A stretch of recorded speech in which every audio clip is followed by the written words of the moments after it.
welcome. My name's Jessica and I'm from gardenfreshfoodie.com, and I just wanted to say thank you so much to LMHF for welcoming me here today. I'm going to be making a quinoa salad, and so quinoa is a very nutritious seed, and many people think of it as a grain, but it's actually a gluten-free alternative to something like couscous.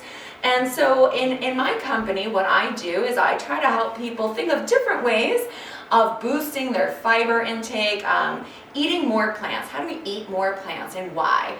And so we want to try to eat as many plants as we possibly can, because plants are what is full of our vitamins and our nutrients that we need, and as well as our fiber. We cannot get fiber from an animal-based source. And so when we are eating plants, we feel full. And that fullness, that sense of satisfaction is what allows us to not over-consume our calorie intake and to consume nutrient-dense foods by being calorically low. And so today's dish, this quinoa dish, is a great thing to do for a holiday. I love it I'm going to be making it for my Thanksgiving table. And so what I did is I pre-soaked quinoa, and this is a red quinoa. You might, if you've ever eaten quinoa, you might be more familiar with the white variety. This is a red variety. It is the same nutritionally, but it has a little bit of a more nutty kind of flavor to it.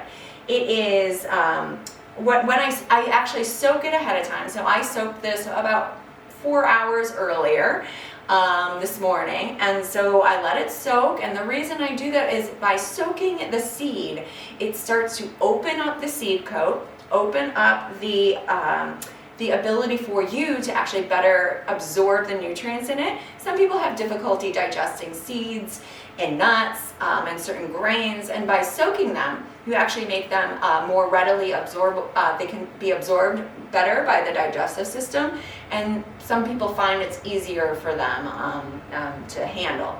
So when I soak them, it actually starts to open up the seed and it can start to sprout. And so if you've ever heard of sprouting, essentially that's what I did. I soaked the seed and I let it begin to sprout. I drained it, I rinsed it off, and then I cooked 1 cup of quinoa with 2 cups of water. Same as if you were making rice. And so the ratios are the same. So if you ever wanted to make a whole lot, you would just double this up and to serve it for a crowd.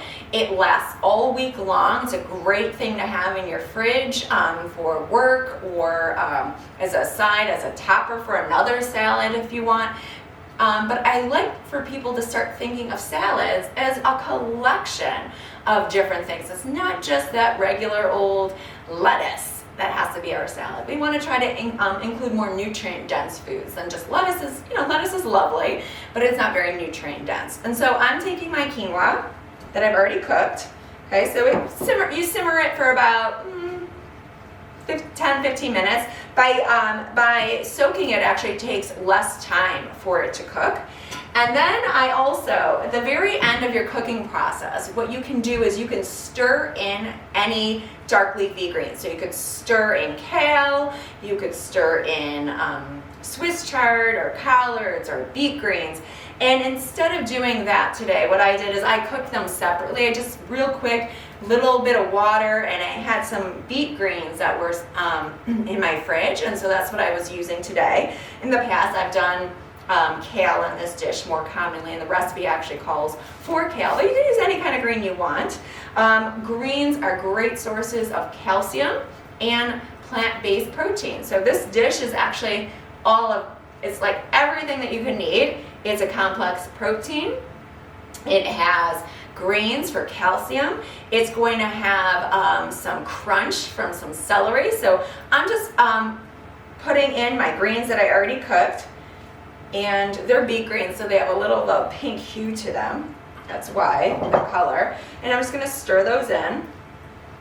And then what I'm going to do is I'm going to add in some, the dressing of this. Instead of usually a very heavy oil-based dressing, the dressing is actually just going to be fresh citrus. And I am going to zest the outer part of a lemon. I'm just going to take the outer part of this lemon. And the reason I am doing just the outer part of the lemon is because the white part of the lemon is called the pith, and it is bitter. And so I'm just going to use this outer part. And if you don't use organic lemons, then please make sure that you wash your lemons very well before doing this, because the outer peel is where the spray would reside. And so lemons have a very thick peel, so typically if you're not using them for zest, go ahead and buy them without not being organic. But if you are, I always try to find organic lemons whenever possible, because I do this a lot with my lemons. So I'm just gonna zest one lemon. And the zest is kind of just going in there. And this is called a microplane, and it is a great tool. I'm going to use a lemon that I already have open, and I'm going to just squeeze the lemon juice. So the juice and zest of one lemon. And try not to get those seeds in there. If you do, just take them out, or you can eat them. No one's going to get harmed by that. Okay. So I'm just squeezing in my lemon. And I'm going to take the lemon that I just used, upside down squeezing, and then we'll add some seasonings. We'll add a little bit of salt, we'll add a little bit of pepper.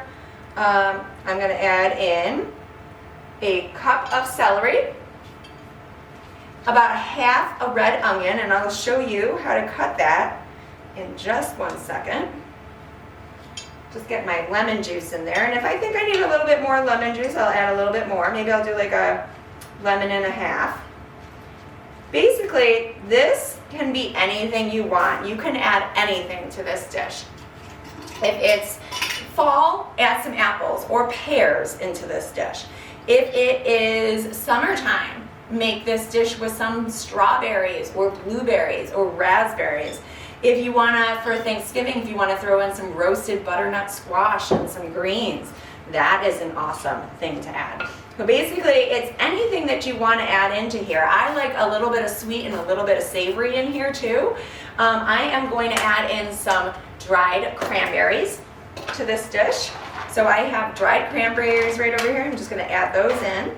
And I get my cranberries from a food co-op or like Trader Joe's, and I make sure that I'm not eating those craisins that are coated in sugar from like an Ocean Spray kind of company. And so I am now going to take my onion. I'm going to add some onion to this. If you don't love raw red onion, you can cook it.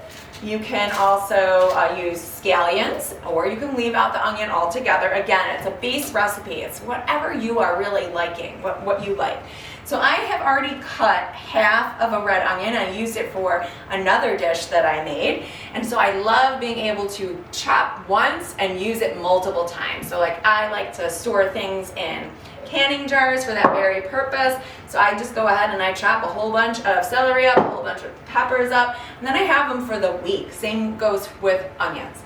And you can even freeze them if you want to go ahead and go crazy and chopping onions. All right, so I cut it in half, and now what I'm going to do is I have the flat side down, and for safety reasons, and I'm going to make 3 cuts. 1, 2, actually this is a big one. So I'm going to do 4. 1, 2, 3, 4, and then I'm going to go the opposite direction. 1, 2, however many you need. That one took 4. And then I'm going to go again in the opposite direction. So I'm cutting perpendicular to itself. And then the root end stays on. And that helps me kind of keep my onion together and not falling apart. And if I wanted to, if I want to make soup stock, I've talked about this in other videos, I just save the ends of the celery, of the carrots, of the onion, throw it in a Ziploc bag, and I use that to cover them with water and make my own veggie broth. So I'm just going to chop these guys up.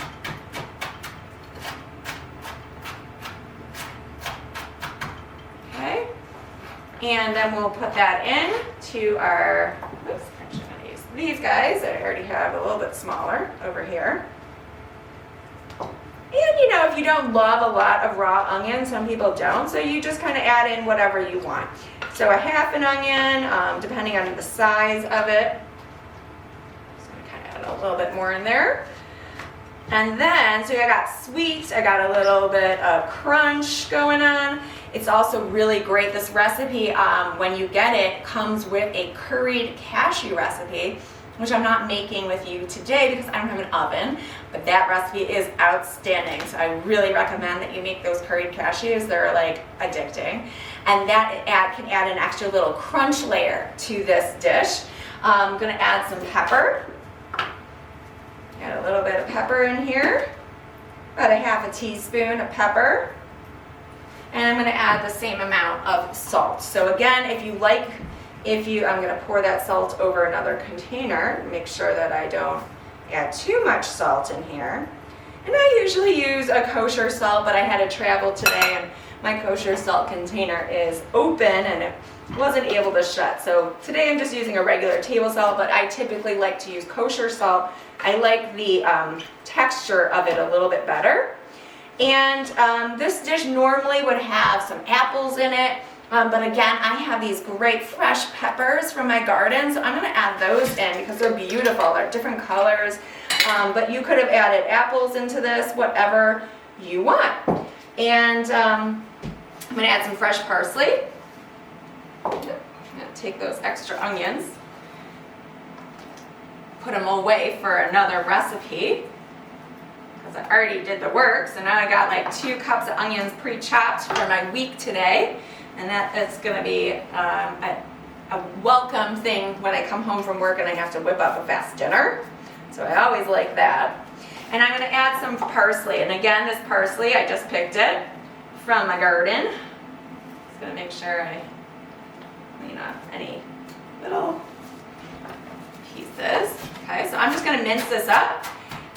If you have very long stems for your parsley, what I would recommend is you take the leaf off the stem. You can still save that stem. Again, throw that into your bag for soup. Throw that into your soup stock bag.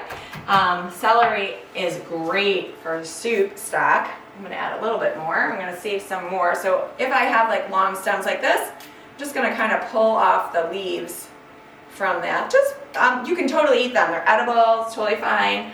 But just in terms of texture in this recipe, I'm just going to not use the stems in it. But again, you can, and you can just mince your stems real fine. Kind of just roll them up. If you like cilantro, you could put cilantro in this recipe instead. It really is a very flexible recipe. But I love the color and the taste of parsley. And so this dish is very colorful. So if you wanted to do it for like Thanksgiving, again, the squash, you could throw the squash in with those craisins and the apples, get apples and squash. This right now is pretty green and red for like if you want it for Christmas time. But it's a really easy thing to make for a crowd, for a large size. And here it is. So I'm just gonna add, I think I'm gonna add a little bit more lemon juice. So I'm using a lemon and a half today, just because I feel like it needs it. I feel like it needs the moisture in there. And when I cook, I don't use any oil. And the reason I don't use any oil in my recipes is because oil is very calorically dense and has nothing to gain for us nutritionally. While we need fat in our diet, we can get fat plenty. We don't have to worry about not getting enough. In fact, in this recipe, this is a whole, quinoa, because it's a seed, is a whole food fat, as a healthy fat, as well as having good sources of protein and complex carbohydrates. It is everything. It's got like all the things right here in one package. I'm just gonna plate this up for you, and I will be right back. So give me 1 second to plate it up so you can see what it looks like. So this is a confetti quinoa salad, and confetti just because there's all sorts of different colors in there, and again, it's based on what you have. And so we need to start to think a little bit outside the box, because we are, we are coming across shortages and things like that. So whatever you have, don't be so confined to what the recipe says in terms of extra ingredients, especially if it's a salad. If you're baking, that's different. But in this kind of case, soups or salads, you can really be flexible. And so this is a beautiful colored salad, and again, add in whatever you want. And I just want to say thank you so much for joining me today. Again, I'm Jessica from gardenfreshfoodie.com, and I would love to come into your living rooms in any way I can. I typically do teach in-person cooking classes when we're not during COVID, but for this purpose, I do these kinds of programs, and I'm so grateful to be here today. Thank you so much for joining me. Take care.